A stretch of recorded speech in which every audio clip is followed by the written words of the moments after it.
souls, how are you all today, my friends, my beautiful fellow meditators and travelers and just online presences? Hello there, nice to see you. Thank you so much for joining us on this live stream and this talk. This is it's good to answer. There are a lot of questions that people have about meditation. And I thought it could be a good opportunity for us to go through them and answer them. Some of the questions you may have answers to, but others, we could always use a little bit of my or a little bit of perspective. Sometimes it's important. Hello, TM. Lovely to see you. Hello, Kathy. Great to have you here with us. G'day there, Suzanne. Good morning or good afternoon to you. G'day, Catherine. Lovely to see you all here in Melbourne. It is nice and early. And I'm excited. I'm excited for this. And I just realized I've got the laundry in the background. How do I move this? Sorry. So yeah, thank you very much for being here. Appreciate your time. Appreciate your interest.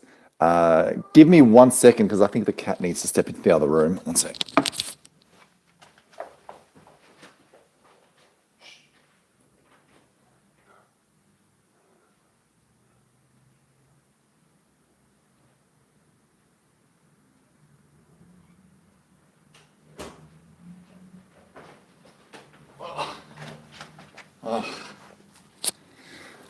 The joy of cats, or pets or animal companions. Well, thank you. I hope you all had a great weekend. G'day, Sid. Lovely to see you. Mine was, it was 25-ish degrees in Melbourne, sunny, beautiful, beach weather. I didn't get to enjoy much of it. Unfortunately, a friend of mine had to put his dog down. So that was like basically my weekend, just being there to support him, but he would have done the same for me. And what else? But other than that, it's been a not very eventful weekend, which is good. Yeah, never easy when that happens, TM. I have not done my morning jog yet, Suzanne. I'll do it a little bit later. I just didn't have a chance to this morning. I did do my morning yoga. Anyway, let's jump straight to it. So let's answer. G'day, Fatima. Lovely to see you. Let's answer the most commonly asked questions that we may encounter as meditators. Yeah, Sid. Yes, lovely, beautiful. Happy Rosh Hashanah to you too. Happy New Year, Jewish New Year to everyone who's celebrating. So let's go through the questions one by one. And if at any point you have any questions, by all means, ask as well, because this is an FAQ section or session in which we just answer and chat and do what we need to do. Basically, the first question, the first most commonly asked question is, why should I meditate? Now, we all know the answer to that. It's a very obvious answer for us, but for a lot, this may not be an obvious answer. But I guess you could say we should meditate there are a variety of reasons as to why we should meditate. And I'd say for me personally, the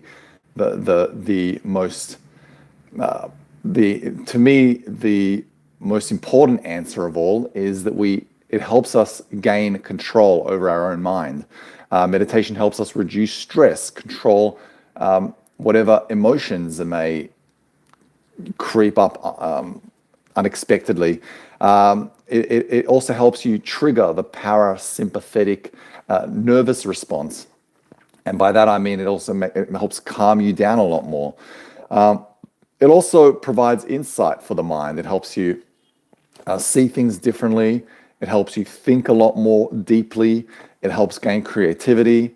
And most importantly, it offers you peace of mind and relaxation. So I'd say those would be the main, if someone was to ask, why should I meditate? I'd say those would be, in my opinion, at least the most obvious answers. Let's look at the next question. Okay, so by the way, where did I get these questions from? I scoured the internet and I found the most commonly asked questions on the internet. But I'm also going to go through some of the most funny questions that were asked. So we'll have a bit of fun along the way. Okay. So how about for every three commonly normal asked questions, I'll include a funny question that people have asked on the internet. So why should, no, I've already asked that. Yes, absolutely, Suzanne. So in about 15 minutes, I'll switch the questions to you and then you can ask questions. I'm sure your questions will be a lot better. Okay, so how do I get started meditating? Well, another good question. How do I get started meditating? Well, hello, Natasha. Well, to get started is very, very, simple, actually. It's more simple than what most people might think. You have to firstly establish meditation as a regular routine. Okay, so you start very small. But on a more basic level, I'd say you start off by finding one spot in your house. Now, what I do is I find a place that there is this one place, and it happens to be in the second room, in which I will always meditate in that spot. So you create a little bit of a ritual. So you find a place that is very quiet, very safe, in which you will not be disturbed, and you start like this. And it's as simple as when you're starting, focusing on your breath, on the pattern of your breath, on the sensations, the raw data from breathing, and that's what you do. You just get started with that, and you start with you start with 2 or 3 minutes, and you slowly build it up over time. So, and that moves on to the next question: when and where should I meditate? Another FAQ. I think I've answered this one. I've got a video that I put up on YouTube. So the short answer to that is anywhere that you'd like, you can meditate. Let me just check yeah, you can meditate anywhere really. You can meditate at home, you can meditate at the office, you can meditate at the library, at train station, airport. It doesn't really matter. Ideally, you want to meditate in a place in which you feel safe and calm and tranquil, from where you will not be disturbed. But ultimately, what really matters is that you just have a place to sit and that you can meditate. There's no time you can meditate. Personally, the best time for me to meditate is in between 5 a.m. and 7 a.m. because in those times, I find that I'm not very disturbed. Like, people are not going to call me. I'm not going to have to, even though, people that I know from overseas are awake, but generally people within my city are not going to call me or try to contact me. So 5 to 7, it just feels like the world's more quiet in those times. And then I'd say the second time throughout the day would be 5 p.m. to 7 p.m. That's great because you've just finished a hectic day or whatever it is, and you have this time to meditate, but it's not too close to bed. So it just sort of relaxes you as you transition into this next phase of your day. Okay, let's look at a ridiculous question that someone have asked. Okay. If I meditate upside down, will I gain enlightenment faster? Well, the short answer to that is absolutely no. You will not gain enlightenment faster. And I'd like to know how you would go about meditating upside down. Would you be standing on your hands or be just hanging off a pole? However it is, that is a good question. And to be honest, I've never actually tried it. So for all we know, we could actually gain enlightenment faster by meditating upside down. That said, it's not something I'm very interested in trying. So if meditating upside down is what is required to gain enlightenment, I guess it's going to be a little bit longer for me. Okay, let's catch up on what you're saying. Your recorded video on Inside Timer entitled "Why Should I Meditate" is very complete, very useful. Thank you, Fatima. I appreciate that. Yeah, so if you check out my recorded video on Inside Timer, I give you a variety of reasons to why you should meditate. Thank you. I appreciate you saying that, Fatima. Okay. So let's see what the next question is.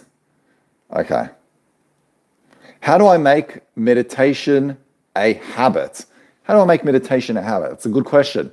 Well, my key answer to that is, and I might actually make a little video about that for YouTube, but start very, very small. And when people get started meditating, I say to them, the first goal because we always go through layers of goals. But the first goal is to not get the meditation right or to not perfect the art of meditation. Your first goal is to establish meditation as a daily habit, as a regular routine. So, following a book by James Clear called Atomic Habits, I would suggest starting very, very small. Just get started by firstly establishing a space, sitting down every day and just starting off with 1 minute, even 30 seconds a day. Remember, this is a long-term process. Start with 1 minute a day, focus on your breath, stop, but then you have to do it at the exact same time every day. After about 30 days, you're on the path of establishing it into a habit, and then you can just start increasing the amount of times, and you up it to 2 minutes a day for the next 30 days, and then 3 minutes a day for the next 30 days. By the end of the year, you'll be meditating for, about almost 15 minutes a day. And remember, it could take you a few years to get to about an hour a day if you follow this process, but that's not the point. The point is that you will now have cemented meditation as an important and integral part of your daily routine, tantamount to brushing your teeth or, brushing your hair or scrubbing your face or doing whatever you need to do, your laundry. So it'll be as important and vital as that. So yeah, very, very important to start very, very small, as ridiculous as it may seem. Again, the idea is to establish it as a habit. The habit's the most important thing. Meditating once here and twice there, or maybe once or twice a week, it can help, but it's not going to do as much as meditating every day. You have to meditate every single day if you want good results. Okay, here's a good question from the list of FAQs. What are the biggest misconceptions about meditation? It's a good question. Let me think about that one. You're welcome to ask me about my cat, by the way. Okay. So one of the most common misconceptions about meditation is that, well, firstly, that if you have a busy mind and if you're always thinking during the meditation, that makes you a bad meditator. To me personally, I don't think that makes you a bad meditator. I think that's a huge misconception. Whenever I do tell friends of mine from all walks of life, that was your question as well. You mean the misconceptions? Okay, well, there you go. Whenever I speak to people in my life and suggest that they meditate, they will always rebut with saying that, well, my mind is constantly running and racing, and I never get to focus on my breath, and it's never a good meditation session. To which I always respond that indicates that they're actually, firstly, they need meditation more, and that's not an indicator of anything. It doesn't mean that they're not good at meditating. It just means that they just have to start small, right? So I'd say that would be a huge misconception. So just because your mind is racing during the meditation, you're thinking constantly, and your brain is racing assiduously, none of that matters. At the end of the day, you just have to embrace that and recognize that pattern and acknowledge the fact that your brain is racing. And that's basically, I just wish more people knew that, Let's see. Another misconception is that, well, I guess they have to be long sessions, right? You have, like, meditation requires you to sit in the lotus position with candles everywhere and peaceful music. Your fingers have to be like that, and that the session has to go for about 30 minutes. That's another misconception. It doesn't have to be like that. You can sit on a chair. You can sit anywhere in your house, as long as it's peaceful and safe and comfortable, and you can just meditate. Your hands can be like this, your hands can be like that. It doesn't matter where your hands are. I personally don't believe that.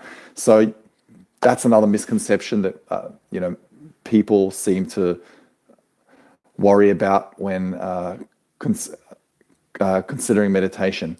TM saying, I actually had that misconception years ago. Yeah, and a lot of people do, and it does hold people back from wanting to meditate. They just create this association with meditation and probably just having this rigid path or rigid approach to meditating. And it's not like that at all. You can apply it however you like. And remember, there are thousands of different ways in which a person can meditate. So even if you could even just meditate while you're standing. There's not one way to do it. So, yeah. Okay, let's do a funny question from the internet, and then we'll move on to another serious one. Okay. Okay.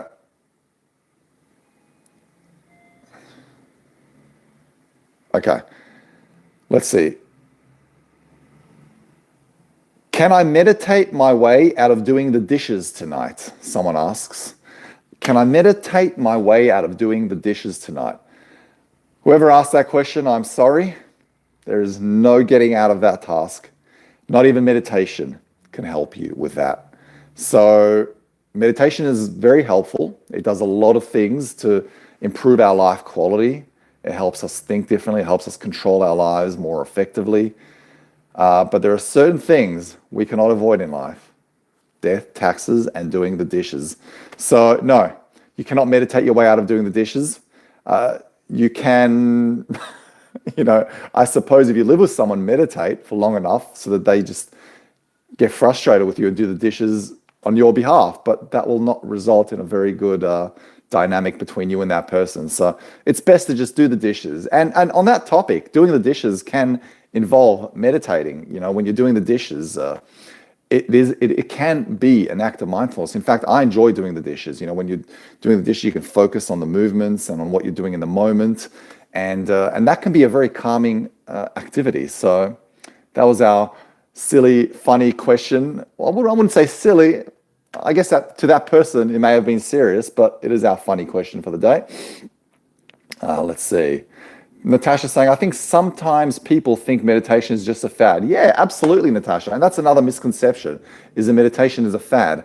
And look, at the end of the day, yes, there are meditations, specific meditations that can be a fad. But to group meditation as a fad, in my opinion, is not fair and very lazy, very intellectually lazy. So I think the meditation in general, if practiced correctly by a very knowledgeable practitioner, can be a very, very proven, effective thing that we can do in life. So yeah, but I definitely understand that for sure. Let's see. A question, because this is my doubt: is Raja Yoga the same as meditation? Well, I had that question here. So should I meditate if I already do things like yoga or running? So someone asked that. So there are yoga techniques like Raja, like yin yoga, which may incorporate meditation in the yoga. That said, yoga is not a substitute for meditation. Meditation is separate to yoga. Yoga is a more physical act of mindfulness. It involves certain poses and everything, whereas with meditation, I think it's something that you need to do regardless. And then yoga is, in my opinion, a great supplementary thing to do with meditation. So more activity to do with meditation. So along with meditation. So I would say that it's not the same as meditation, but it is a great supplementary activity that you can do with meditation for sure. Okay, the next question in our list of FAQs, I'll do two more quick FAQs. I'll answer them very quickly, and then I'll do one more funny question, and then I'll pass it on to you, and you can ask me the questions. Okay, next one is, can I practice meditation without spirituality or religion? Absolutely, you can. Meditation can be secular, doesn't require any religious motivation or any spiritual incentive. Meditation can be practiced by simply following the breath. Yes, meditation may have its roots in spirituality, in religion in some ways, but at the end of the day, meditation can be practiced regardless. You could be Jewish or Christian and you can follow a Buddhist meditation. That does not take anything away from how you follow your religion. You're not betraying your religion by merely focusing on your breath.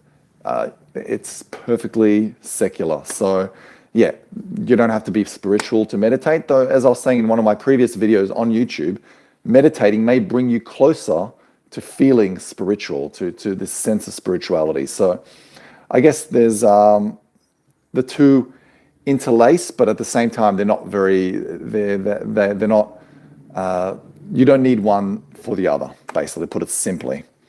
Okay, let's look at the next one. Ah, okay. How is meditation different from daydreaming? It's a good question. How is meditation different from daydreaming? Well, daydreaming, the act of daydreaming is a more passive act. So it's passive. You don't really have control over what's going on. You get thrown into this little journey in your mind when you're daydreaming. And to be honest, I love daydreaming. And I think there are a lot of benefits to daydreaming. Our minds need it. It's almost like we're relaxing the mind. Studies have indicated that daydreaming can help enhance creativity.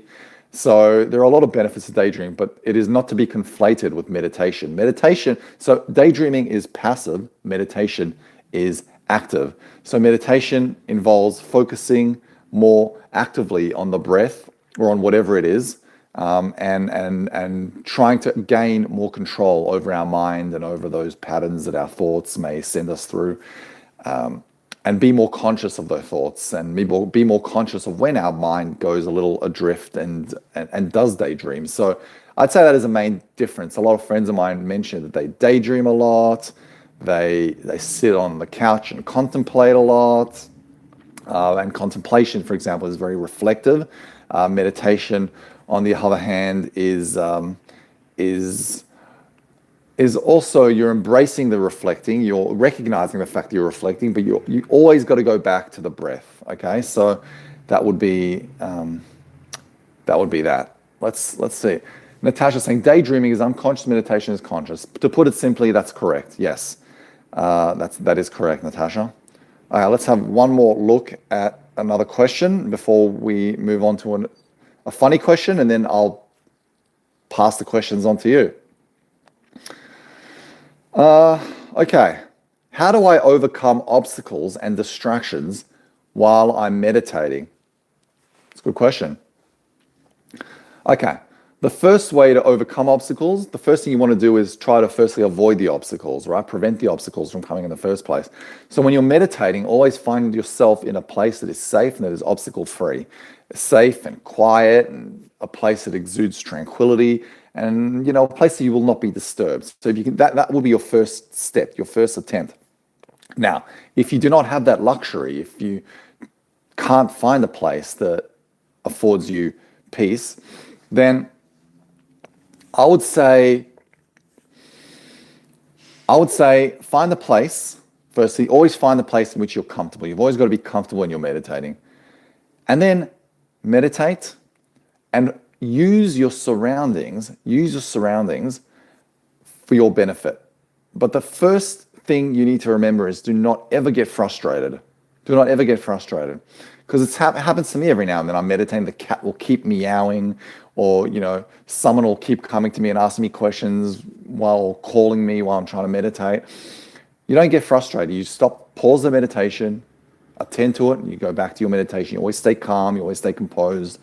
And if there's something outside going on, like construction or traffic or, whatever it is, then you may also recognize that. Trying to avoid it and trying to, ignore it in your mind is not going to do you any good. So just recognize it, include it as part of your meditation, as counterintuitive as that may sound. But I think that can be a very important step in learning to embrace your surroundings and not letting things get to you. We're not always going to be in places where the stars align.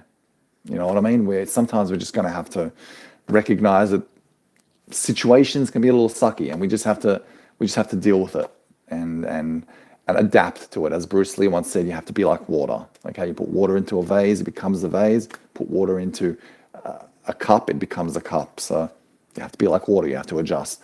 Okay, lastly, let's do another funny one.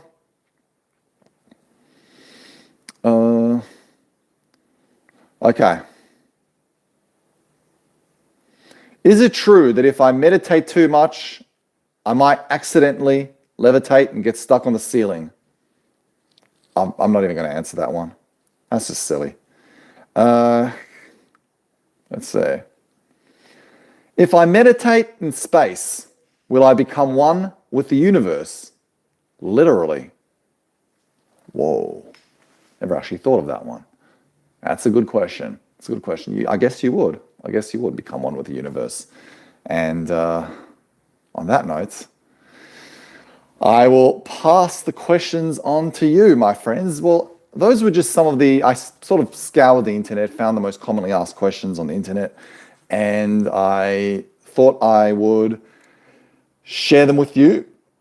I thought it would be a good way for us to just have a bit of fun as we are just chatting along and answering questions. And yeah, so if you have any questions, now's a good time to write them down. Great question, Suzanne. And I'll follow up your question with another question. Let me just quickly. Okay, Suzanne has a great question.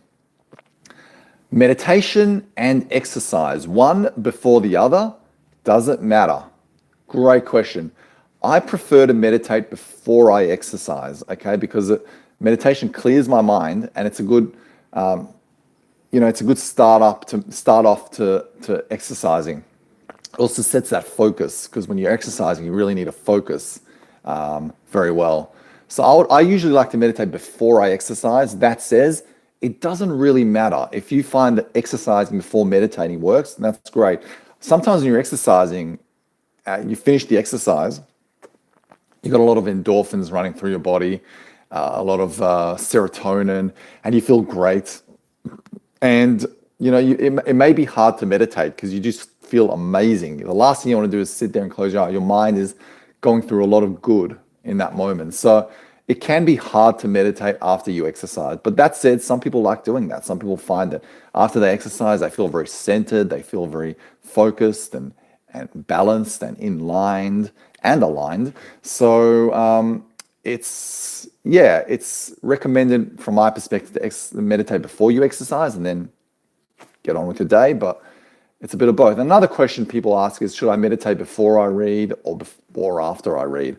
I love to meditate before I read. It clears the mind a little bit, and then when you start reading, you just absorb more and you focus more on the book and on the content in the present. I find that, but that said, if you meditate after you read, then that's just a great way to balance you, center you, bring you back to the moment before you transition from reading into life. So, yeah, I hope that answers your question. Suzanne, it's a great question. Let's see. Laura's saying, excellent information about meditation before. Thank you, Laura. I appreciate that. Thank you. Suzanne, so you can interrupt the meditation, do something else, and then continue meditating. Without a doubt, Suzanne. Without a doubt. That's another misconception about meditation, is that when you are meditating, you cannot be interrupted. Nothing can disturb you. You have to finish those 30 minutes without any disturbances. And I think that's a bit of a misconception. You'll find that it's not in line with life. In life, things happen. In life, we all get interrupted. And I think that it's important for us to understand that as well. So, yeah, I would say 100%. 100%. Okay, let's see. Janine. Hi, Alex. Thank you for tonight. Can I ask what you think about meditation for weight loss versus exercise? Just read story that Selma Hayek, the actress, doesn't exercise but does her meditation. Okay, it's a great question. To keep her figure. Sorry, so long. No, it's great, Janine. Good question. So, can I ask about meditation, weight loss? Okay, weight loss versus. So, look, I have my own personal opinions about weight loss. I think that exercise helps a lot, but I think that ultimately, when it comes to weight loss, a vast majority of weight loss boils down to your diet. Okay, so 70% of weight loss is diet, personally. So you can effectively lose weight and not exercise at all. So diet is paramount to weight loss. You have to eat healthy, eat a diet that is full of vegetables and fruit, drink a lot of water, don't eat too close to bedtime, maybe do some intermittent fasting, moderate amounts, count your calories, do all these kind of things, and that'll play a significant role in weight loss. When it comes to meditation, there is no evidence to suggest that meditation plays any role in weight loss, if I'm being 100% honest. Meditation's role is not to help you lose weight. Meditation's role is to help you gain alignment and this equilibrium in your mind. So yeah, that's what meditation's about. But I have read somewhere that Janine, that there are certain meditations that help you lose weight, because at the end of the day, how does the fat leave our body when we lose fat? There's this misconception that fat leaves our body when we sweat. Some say that fat leaves our body when we pee, but recent studies have suggested the fat leaves our body when we exhale. Okay, so certain scientists have suggested that if you exhale for long and slow periods, as long and as slow as possible for a certain amount of time, you're positioning yourself to lose more weight. So I guess that is, and that makes sense to me a little bit. But how much weight? It could be an exiguous amount of weight. I don't know, but it is what it is, hey? I'd say mostly exercising will do the trick more than meditation. And I think that it's important to recognize that meditation isn't a one-fix-all thing. It doesn't fix everything. But we have to understand the strengths of meditation. We also have to understand there are certain things that meditation may not be able to help with. But exercise may, and yoga may. Yoga, again, isn't meditation, it's mindfulness. But yoga can help with weight loss, for sure, for sure. So yeah. Let's see. Suzanne, sleep meditations do not always work for me. Do I repeat the same meditation, do a different one, or give up? Good question, Suzanne. So it's interesting because I was reading a book recently about meditation. They were talking a little bit about how meditation can work with sleep. And, it's interesting because the idea behind falling asleep is to distract ourselves from our mind, to not think about our thoughts at all. Whereas when you're meditating, you're acknowledging your thoughts. You're not really forgetting about them or avoiding them. You're acknowledging them, and then you're going back to your breath and focusing on your breath. So that may be why it may be hard for you to meditate while falling asleep. Look, there are special and specific meditations that are designed to help you fall asleep. Yoga Nidra is one of them. Yoga Nidra is basically the act of lying down and gradually, very, very gradually, gaining awareness of how your body. So I would say breath exercises, mindful breathing exercises are not very effective when wanting to fall asleep, which is why I also suggest doing mindful breathing at 5 to 7 p.m. because it's not really before you go to bed, but it positions you so when you do lie in bed, you're more relaxed from the meditation from a few hours ago. But I would say when you're lying in bed and when you are wanting to fall asleep, and if reading doesn't help, then I would suggest to trying Yoga Nidra, which means lying down in bed and just relaxing your body gradually, scanning the body in the most slowest and gradual way. I'm happy to even recommend the Yoga Nidras along the way, but just relax your muscles. And you'll find that when you focus on your body parts and when you relax your muscles that way, it is a lot more effective, Suzanne, in falling asleep. So it is a great question. Okay, let's see what else is going on. Yeah, Natasha, meditation is like exercising the brain. Absolutely. It's the gym for the brain, for sure. Fatima saying, I've used mind control and it has worked out. I've lost weight. Look, at the end of the day, we don't understand how much the mind can do. We don't even have an idea of how much the brain can do. So for all we know, the brain can make us lose weight. The brain can make us do anything. But I don't think it's productive to prescribe that to everyday people, because we may all just have different levels of knowing how to do it. So I think it's best to go with what is safe, and with meditation. The strengths of meditation are to calm the mind and to exercise, focus attention. But when it comes to effective weight loss, I would suggest what works: exercise. And it's not just Exercise is not just about weight loss. It's about being healthy. It's about living a longer life. It's about ensuring that you have healthy joints and healthy lungs. And there are so many benefits to weight loss. Ruth saying, don't they say that even doing exercise just in your head can have some benefit on muscles? Yeah, so basically they have, you're right. So basically academics have concluded that when you visualize certain acts like running or like lifting weights, they've had athletes or subjects visualize those things in their minds. And in many ways, the brain cannot distinguish between what you visualize and between what is actually happening. So if you visualize yourself running track and field, your muscles will actually work. Like your body will work the same muscles as you would when you're actually running. So that's probably what you're alluding to, Ruth. But that doesn't enhance your cardiovascular fitness.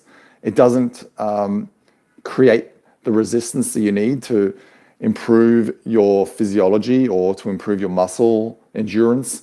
I'd say that, but athletes do it a lot, and there are so many benefits to visualization meditations in that sense because it helps you exercise technique. It helps you familiarize yourself more with the process. So when you're doing it in the moment, you're not as anxious about it, or you're not just thrown out there into the middle of nowhere doing something you're nervous about. And so I'd say that would be the benefit of visualization. But great that you brought that up, Ruth. Absolutely. Natasha saying meditation can put you in a good mindset to focus on healthy eating choices. Well, that's true. Absolutely, Natasha. Meditation can put you in a good mindset. It can also help you control your urges. It can help you become more conscious of your choices. It can help you just become more aware of your routines and more willing to do things. It also enhances your discipline. So yeah, for sure, meditation can, and they work together, right? So when you meditate a lot, you can actually become more open to exercising and to doing more things. And yeah, that's a great point, Janine. Kathy's saying, I read an article the other day on self-compassion meditation. Basically, it is a self-reflection tool. It was interesting. Absolutely. So self-compassion, also known as metta meditation. Metta meditation is a loving kindness meditation, which also involves self-compassion. But self-compassion meditation is so important because if you think about it, in everyday lives, as we are going about our lives, we don't usually take the time to reflect on ourselves. We're always involved and engaged in things that are happening on the outside.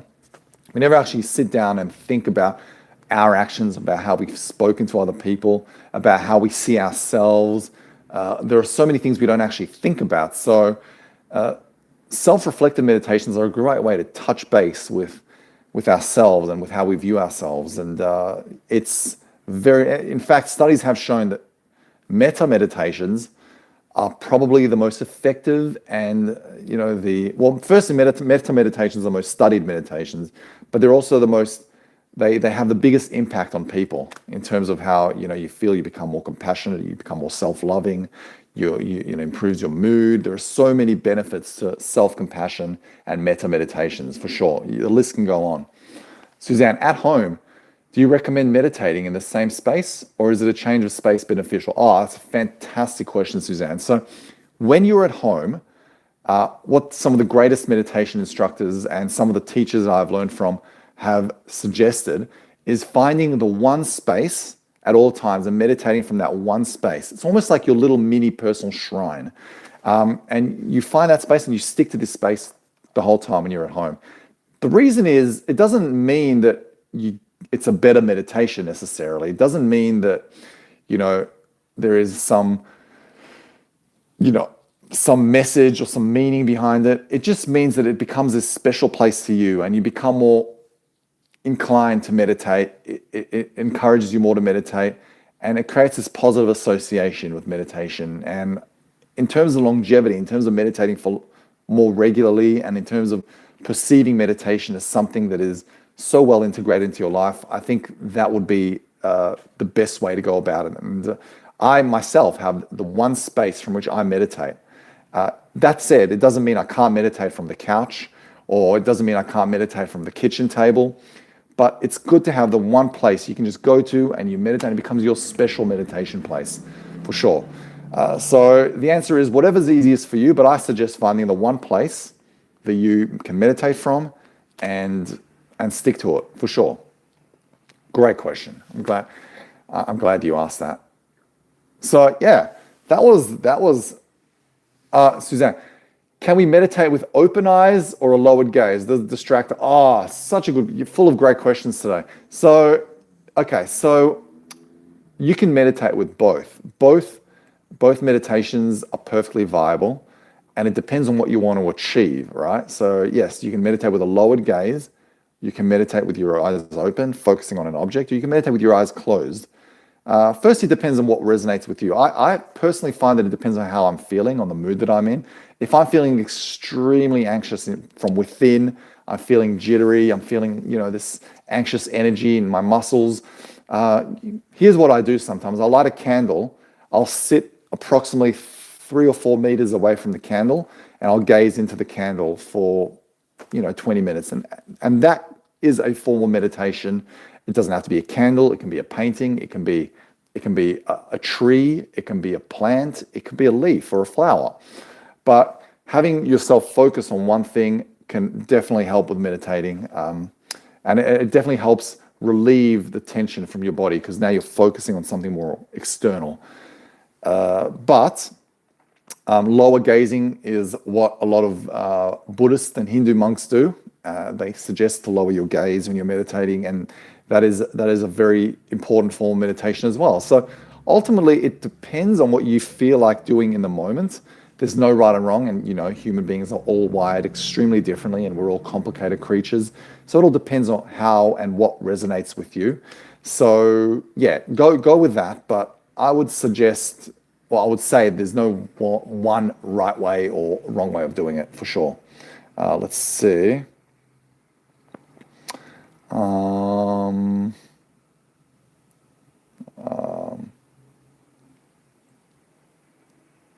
Okay, cool. So I hope that answers your question, Suzanne. It's a great question. And remember, it is not the fact that we're meditating with our eyes open that distracts us. It is our thoughts that distract us, right? Really, it is our thoughts. So you can meditate with your eyes open, and the only thing that will distract you is your thoughts. So it's actually a great way it's just another approach, another great way to control your thoughts and gain more control over your thoughts in a different way. So for sure, absolutely. So let's do a little 5-minute meditation as we always do. It is our tradition by now, and then I will wrap it up. But I want to firstly thank you so much for just finding your interest in this episode, and for bringing in your laughs and your humor, and for also bringing in your amazing questions. It is so good, such a pleasure. So far, I'm just enjoyed this so much. So let's do a little 5-minute meditation. Okay, I'll just sip on my tea. You didn't ask me about my cat.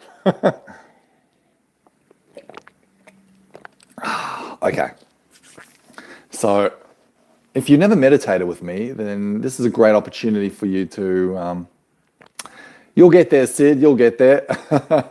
My pleasure, Kathy. Thank you so much. And thanks, Fatima. I'm really, really glad that these sessions are important, aren't they? So if you haven't meditated with me, just find yourself seated comfortably. It's only 5 minutes. It may seem like a long time, but give it a try. It'll be very beneficial for you. So give it a crack. My cat's amazing. Thanks for asking, Kathy. I appreciate it. He's actually very healthy now, which is good. Okay, so find yourself seated comfortably with your back upright. And I'm going to ask from you to now take a deep breath in through your nose, as deep as you can. And slowly exhale.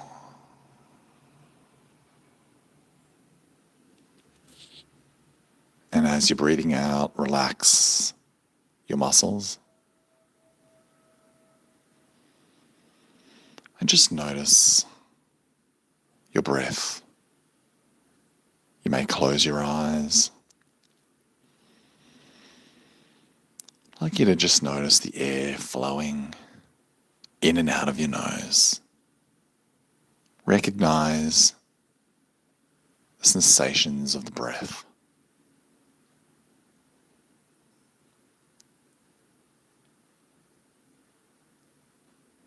Notice the air flowing in and out. Notice how the air is cold when you breathe it in. Notice how it's a little warmer when you breathe it out. Just relax your muscles. Relax your jaw.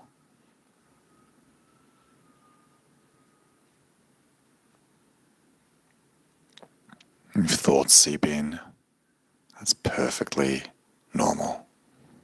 That's what the mind does. Just take note of the thoughts and gently label them and then go back to your breath. And just keep doing this without any judgment. Just focus on your breath.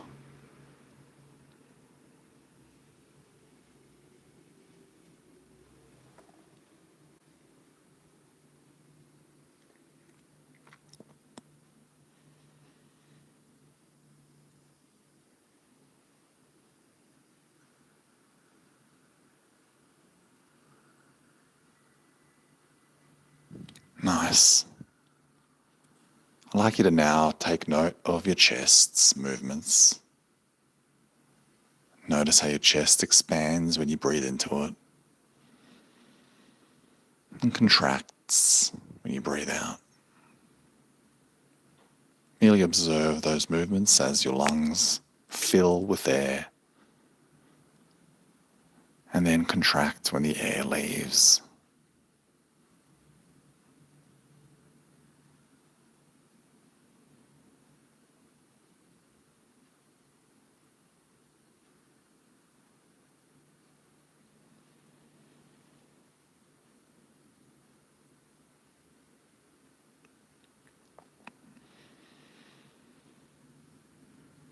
Notice how the skin of your chest stretches when you breathe into it.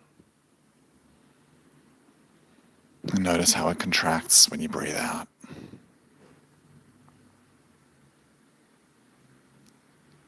If thoughts seep in, just label the thoughts. Or firstly observe it, then label it. And then just go back to your breath.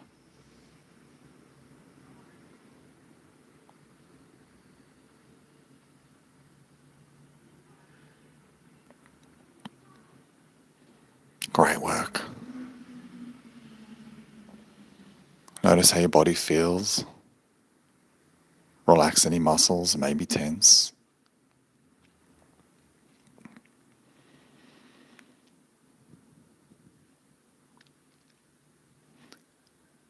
I'd like you to now, for the next minute, just take deep breaths in and deep breaths out. Slow, deep inhales through your nose. Slow, deep exhales when you breathe out. Nice and slow. Just before we finish, nice and slow inhales.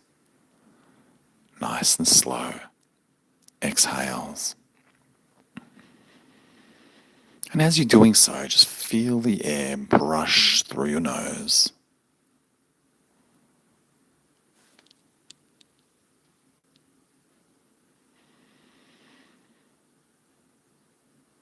Notice your body and relax your muscles. Become aware of any sensations that may usually be unconscious, but now you're aware of them.